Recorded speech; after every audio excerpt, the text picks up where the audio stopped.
ओम शांति। आज 13 अक्टूबर 2025 के बाबा के अनमोल मधुर महावाक्य सुनेंगे। आज के बाबा की मुरली से पहले गीत बजा है, मुखड़ा देख ले प्राणी जरा दर्पण में, कितने पाप है कितने पुण्य है। तो आज की बाबा की मुरली धारणा युक्त मुरली है, जहां बाबा कहते बच्चे तुम भी अपने आप को देखो कि मेरे में कोई अवगुण तो नहीं है, और अगर कोई अवगुण है तो उसको त्याग करो। गुस्सा करना, मारना, तंग करना, कोई बुरा काम करना, चोरी चकारी करना, ये सब महापाप में गिनती होते हैं।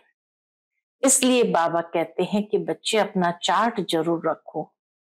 जैसे व्यापारी लोग नफा नुकसान का चार्ट रखते हैं, इसी तरह दिन में देखो कि आज कितना फायदा हुआ, कितना नुकसान हुआ। ये चार्ट रखने से आगे सुधार होता जाएगा। तो सुनते हैं आज के बाबा के अनमोल मधुर महावाक्य। ओम शांति। मीठे बच्चे, तुम्हें देवता बनना है, इसलिए माया के अवगुणों का त्याग करो। गुस्सा करना, मारना, तंग करना, बुरा काम करना, चोरी चकारी करना, ये सब महापाप है। आज की मुरली से प्रश्न है, इस ज्ञान में कौन से बच्चे तीखे जा सकते हैं? घाटा किन्हें पड़ता है? उत्तर है, जिन्हें अपना पोतामिल रखना आता है वह इस ज्ञान में बहुत तीखे जा सकते हैं। घाटा उनको पड़ता है जो देही अभिमानी नहीं रहते हैं। देह अभिमान में आ जाएंगे तो घाटा तो पड़ेगा। बाबा कहते व्यापारी लोगों को पोतामिल निकालने की आदत होती है, वह यहां भी तीखे जा सकते हैं। आज की मुरली से पहले गीत है, मुखड़ा देख ले प्राणी जरा दर्पण में। ओम शांति। रूहानी पाठधारी बच्चों प्रति बाप समझाते हैं। क्यों? क्योंकि रूह ही पार्ट बजा रही है बेहद के नाटक में।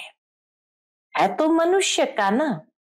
बच्चे इस समय पुरुषार्थ कर रहे हैं, बल वेद शास्त्र पढ़ते हैं, शिव की पूजा करते हैं, परंतु बाप कहते हैं इनसे कोई मेरे को प्राप्त नहीं कर सकते हैं।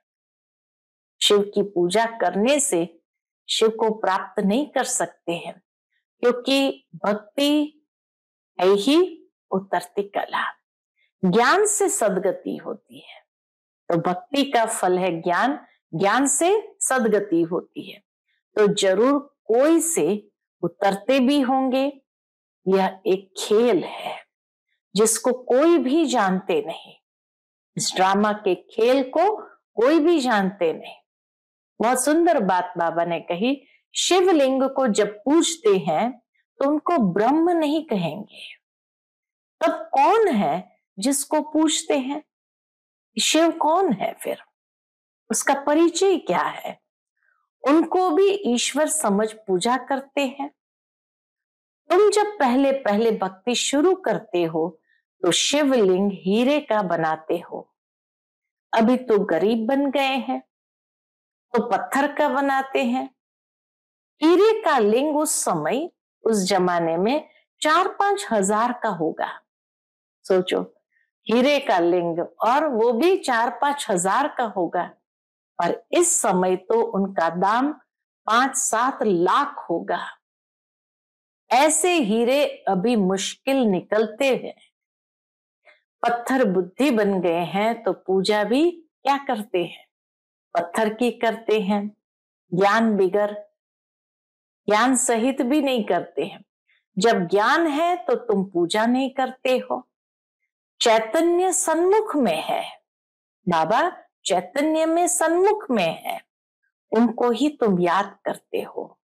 जानते हो याद से विकर्म विनाश होंगे। गीत में भी कहते हैं, हे बच्चों, प्राणी कहा जाता है आत्मा को। मुखड़ा देख ले प्राणी, तो बाबा समझाते हैं, प्राणी कहा जाता है आत्मा को। प्राण निकल गया फिर जैसे मुर्दा है, आत्मा निकल जाती है। आत्मा है अविनाशी। आत्मा जब शरीर में प्रवेश करती है तब चैतन्य है। बाप कहते हैं आत्माएं, अपने अंदर जांच करो, कहां तक दैवी गुणों की धारणा हुई है। अब अपने आप को चेक करना है, कहां तक हमारे अंदर दैवी गुणों की धारणा हुई है। कोई विकार तो नहीं है, चोरी चकारी आदि का कोई आसुरी गुण तो नहीं है ना। आसुरी कर्तव्य करने से फिर गिर पड़ेंगे, इतना दर्जा नहीं पा सकेंगे, इतना ऊंचा दर्जा नहीं पा सकेंगे।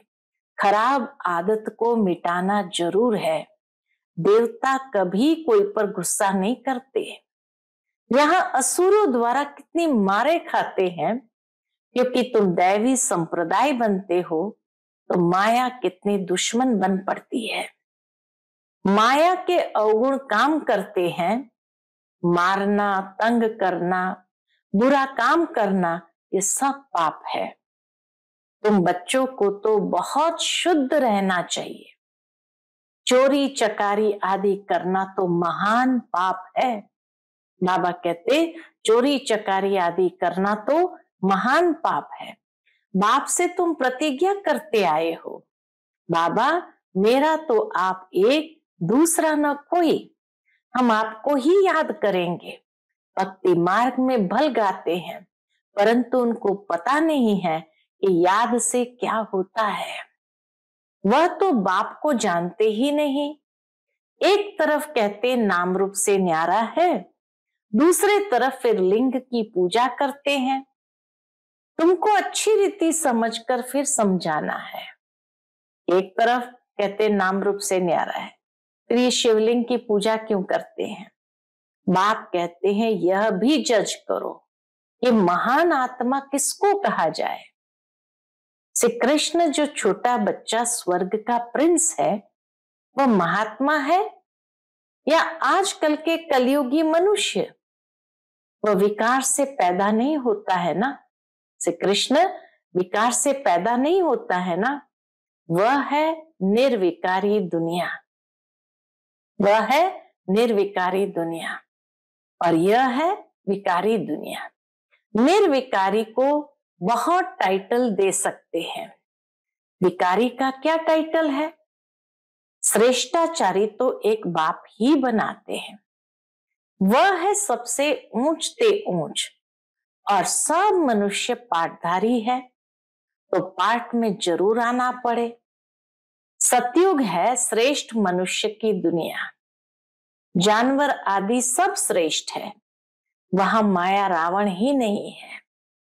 सतयुग में माया रावण ही नहीं है, वहां ऐसे कोई तमोगुणी जानवर होते नहीं।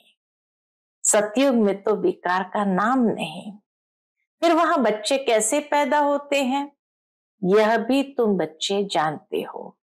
वहां विकार होते नहीं, वहां है ही योग बल।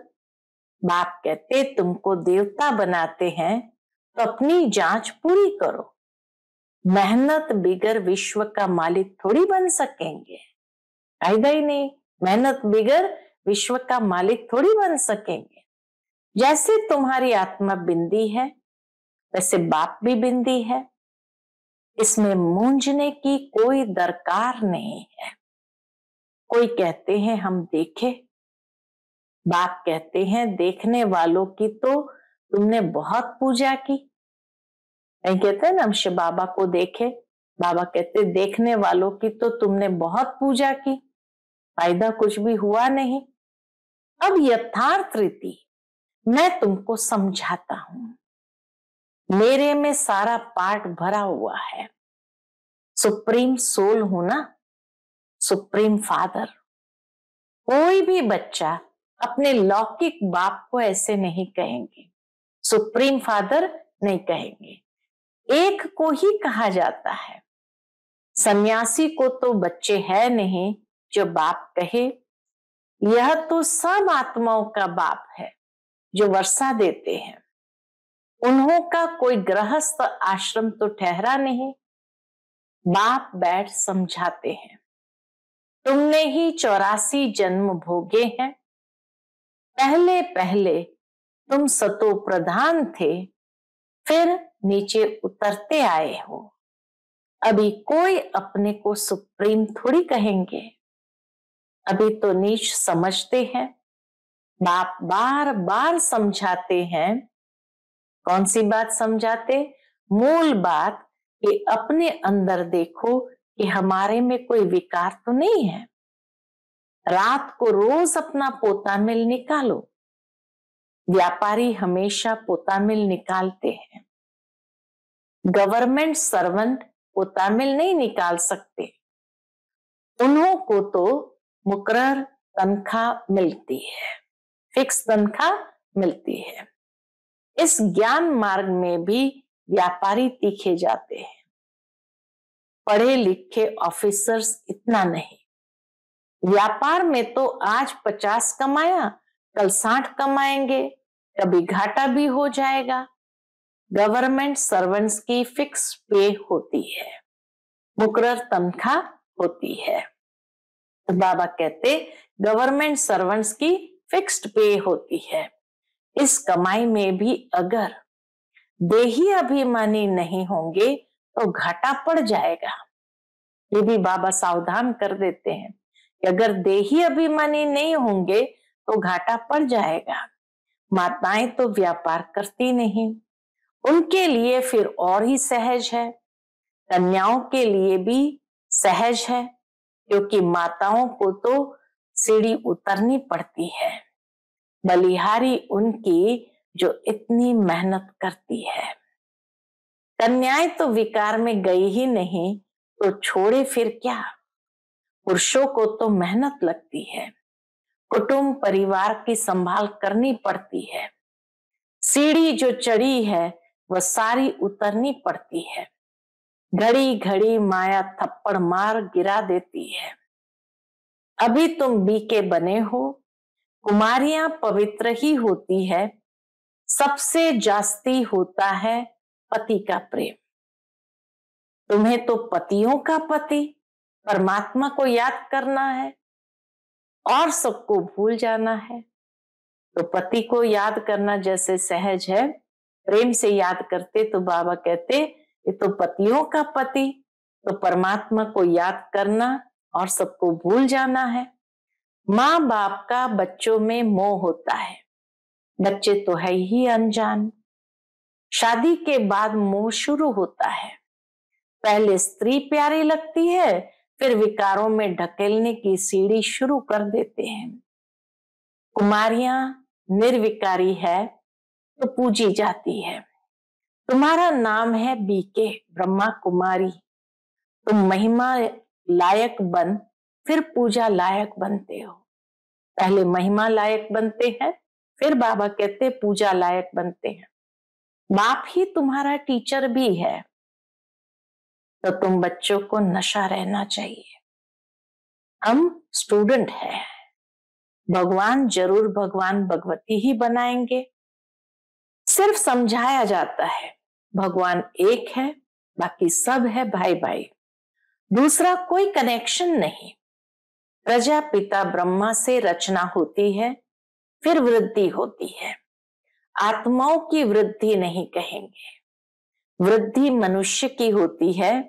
आत्माओं का तो लिमिट नंबर है, बहुत आते रहते हैं। जब तक वहां है आते रहेंगे, झाड़ बढ़ता रहेगा। जब तक परमधाम में आत्माएं हैं तब तक नीचे उतरती रहेगी और ये झाड़ बढ़ता रहेगा। ऐसे नहीं कि सूख जाएगा। इनकी भेंट बनियन ट्री से ही की जाती है। बाबा कहते बड़ का पेड़ जो है उसी से की जाती है। कलकत्ते में बनियन ट्री है, फाउंडेशन है नहीं, बाकी सारा झाड़ खड़ा है। तुम्हारा भी ऐसे है, फाउंडेशन है नहीं, कुछ न कुछ निशानी है। अभी तक भी मंदिर बनाते रहते हैं।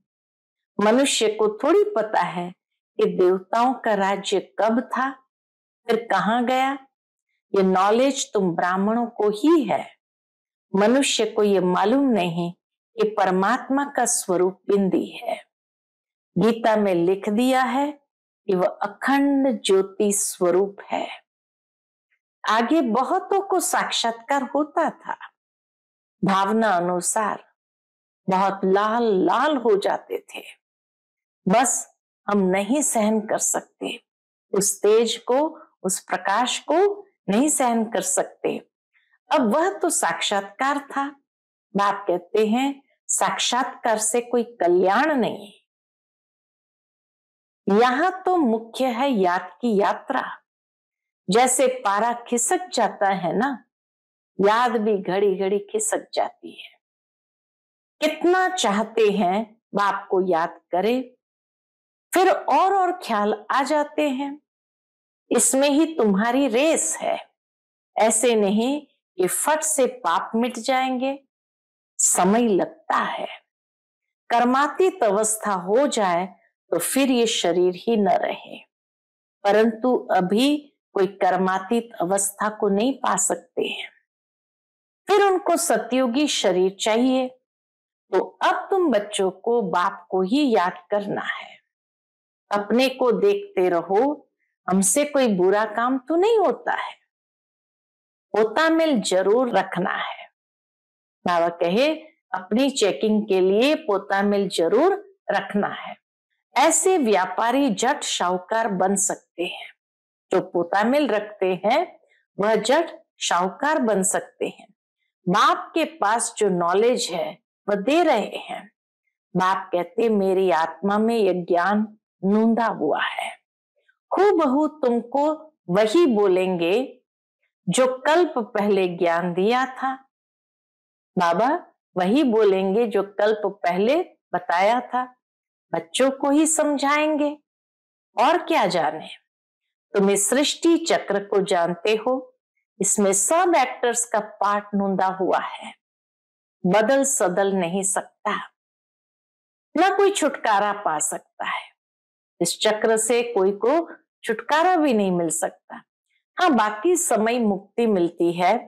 तुम तो ऑलराउंड हो, 84 जन्म लेते हो, बाकी सब अपने घर में होंगे, फिर पिछाड़ी में आएंगे। मोक्ष चाहने वाले यहां आएंगे नहीं। जिसको मोक्ष चाहिए वह यहां आएंगे नहीं, वह फिर पिछाड़ी में चले जाएंगे, ज्ञान कभी सुनेंगे नहीं। मच्छर सदृश आए और गए। तो बाबा कहते मोक्ष चाहने वाले यहाँ आएंगे नहीं। बहुत समय परमधाम में बैठना चाहते तो यहाँ आएंगे नहीं, वो फिर पिछाड़ी में चले जाएंगे, लास्ट में जाएंगे, ज्ञान कभी सुनेंगे नहीं। मच्छर सदृश आए और गए, बस 1-2 जन्म के लिए। तुम तो ड्रामा अनुसार पढ़ते हो, जानते हो बाबा ने 5000 वर्ष पहले भी ऐसे राजयोग सिखाया था। तुम फिर औरों को समझाते हो कि शिव बाबा ऐसे कहते हैं। अभी तुम जानते हो हम कितने ऊंच थे, अब कितने नीच बने हैं, नीचे उतर गए हैं। फिर बाप ऊंच बनाते हैं, तो ऐसे पुरुषार्थ करना चाहिए ना। यहां तुम आते हो रिफ्रेश होने, इसका नाम ही पड़ा है मधुबन। तुम्हारे कलकत्ता व बॉम्बे में थोड़ी मुरली चलाते हैं, मधुबन में ही मुरली बाजे। मुरली सुनने के लिए बाप के पास आना होगा, रिफ्रेश होने। नई नई पॉइंट्स निकलती रहती है। सन्मुख सुनने में तो फील करते हो, बहुत फर्क रहता है। आगे चल बहुत पाठ देखने हैं। जैसे जैसे समय आगे बढ़ेगा, बाबा कहे आगे चल बहुत पाठ देखने हैं। बाबा पहले पहले सब सुना दे तो टेस्ट ही निकल जाए। आहिस्ते आहिस्ते इमर्ज होता जाता है, सारा पाठ आहिस्ते आहिस्ते इमर्ज होता जाता है। 1 सेकंड न मिले दूसरे से। बाप आए हैं रूहानी सेवा करने, तो बच्चों का भी फर्ज है रूहानी सेवा करना। कम से कम यह तो बताओ, इतना तो बताओ सबको, बाप को याद करो और पवित्र बनो। पवित्रता में ही फेल होते हैं क्योंकि याद नहीं करते हैं। तुम बच्चों को बहुत खुशी होनी चाहिए। हम बेहद के बाप के सन्मुख बैठे हैं जिसको कोई भी नहीं जानते हैं। ज्ञान का सागर व शिव बाबा ही है। देहधारी से बुद्धि योग निकाल देना चाहिए। शिव बाबा का ये रथ है, इनका रिगार्ड नहीं रखेंगे तो धर्मराज द्वारा बहुत डंडे खाने पड़ेंगे। बाबा कहते शिव बाबा का ये रथ है, शिव बाबा इतना रिगार्ड रखते हैं। अगर बच्चों ने इनका रिगार्ड नहीं रखा तो जरूर है धर्मराज के द्वारा बहुत डंडे खाने पड़ेंगे। बड़ों का रिगार्ड तो रखना है ना। आदि देव का कितना रिगार्ड रखते हैं, जड़ चित्र का इतना रिगार्ड है तो चैतन्य का कितना रखना चाहिए। अच्छा, मीठे मीठे सिकिलते बच्चों प्रति माता पिता बाप दादा का याद प्यार और गुड मॉर्निंग। रूहानी बाप की रूहानी बच्चों को नमस्ते। हम सब रूहानी बच्चों की रूहानी माता पिता बाप दादा को याद प्यार, गुड मॉर्निंग और नमस्ते नमस्ते। शुक्रिया बाबा, शुक्रिया। आज की मुरली से धारणा के लिए मुख्य सार। पहली पॉइंट, अंदर में अपनी जांच कर दैवी गुण धारण करने हैं। खराब आदतों को निकालना है।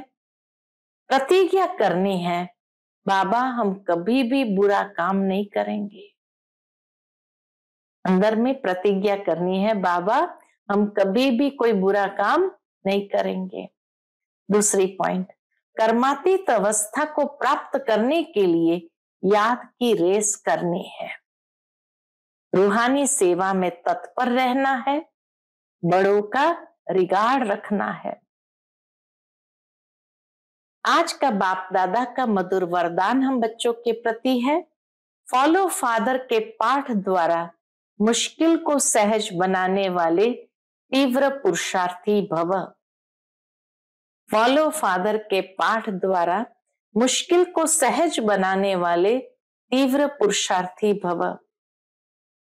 मुश्किल को सहज बनाने व लास्ट पुरुषार्थ में सफलता प्राप्त करने के लिए पहला पाठ है कौन सा? Follow father. मुश्किल को सहज बनाने के लिए या लास्ट पुरुषार्थ में सफलता प्राप्त करने के लिए पहला पाठ है फॉलो फादर। ये पहला पाठ ही लास्ट स्टेज को समीप लाने वाला है। फॉलो फादर करेंगे तो लास्ट स्टेज समीप आती जाएंगी। इस पाठ से अभूल क्या क्या प्राप्ति है? इस पाठ से अभूल, एकरस और तीव्र पुरुषार्थी बन जाएंगे। क्योंकि किसी भी बात में मुश्किल तब लगता है जब फॉलो करने के बजाय अपनी बुद्धि चलाते हो। इससे अपने ही संकल्प के जाल में फंस जाते हो। फिर समय भी लगता है और शक्ति भी लगती है। अगर फॉलो करते जाओ तो समय और शक्ति दोनों बच जाएंगी, जमा हो जाएगी। आज का स्लोगन है, सच्चाई सफाई को धारण करने के लिए अपने स्वभाव को सरल बनाओ।